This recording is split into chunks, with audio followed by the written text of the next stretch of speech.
اسرائیل کے میڈیا کے اندر ایک بات بہت زیادہ ڈسکس کی جا رہی ہے کہ حماس اور حزب اللہ لگاتار اسرائیل کے خلاف کارروائیوں میں جٹے ہوئے ہیں۔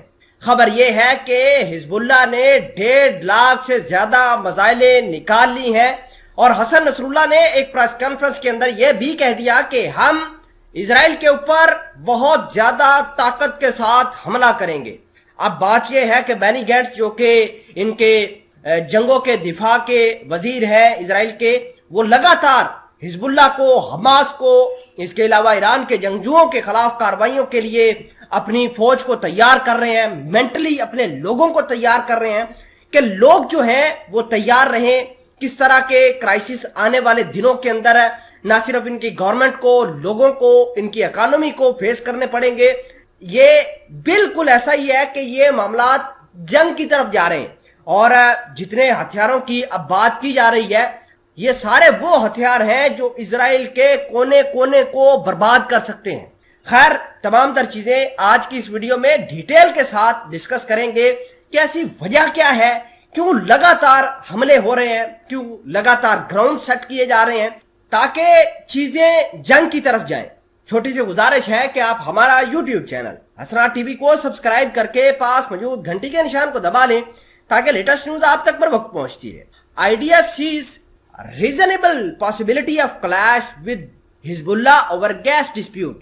یہ حزب اللہ کے جو ہیڈ آف دی ساورن ہیں وہ یہ کہہ رہے ہیں کہ ہم بڑے ہی اچھے طریقے سے اسرائیل کو نشانہ بنائیں گے، اور یہ وجہ کیا ہے؟ گیس کا معاملہ ہے۔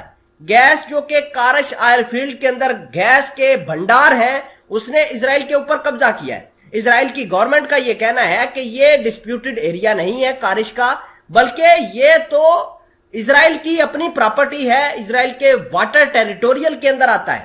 آپ کو یہ بتا دیں کہ جولائی کے مہینے میں 3 بڑے ڈرون جو ہے وہ حزب اللہ نے کارش گیس فیلڈ پر چھوڑ دیے تھے۔ اگر وہاں پر اسرائیل کا کوئی ٹارگٹ مل جاتا تو وہاں پر تباہی ہوتی اور وہاں سے پھر جنگ شروع ہوتی، لیکن اسرائیل کی خوش قسمتی کہ وہاں ٹارگٹ نہیں تھا، کوئی ایسی جگہ نہیں تھی جس کو نشانہ بنا سکیں، تو وہ حزب اللہ کے 3 ڈرون واپس آ گئے۔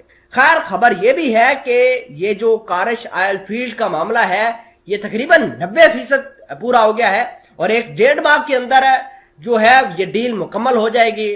لبنان کے دارالحکومت بیروت کے اندر بہت سارے اسرائیل کے آفیشلز، امریکہ کے آفیشلز لگاتار لبنان کی گورنمنٹ کے ساتھ مل رہے ہیں، اور ملنے کے ساتھ ساتھ وہ ایسا گراؤنڈ بنا رہے ہیں کہ یہ جو گیس آئل فیلڈ جو ہے یہ آپ ہمیں دے دیں، ہم آپ کو پاور کے اندر بھی رکھیں گے اور ہم آپ کو پیسے بھی دیں گے۔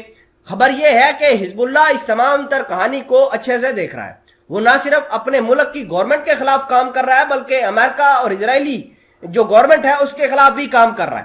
خبر یہ ہے کہ 1.5 لاکھ سے زائد جو میزائلیں ہیں وہ حزب اللہ نے نکال لی ہیں، جو کہ اسرائیل کے کونے کونے کو برباد کرنے کی صلاحیت رکھتی ہیں۔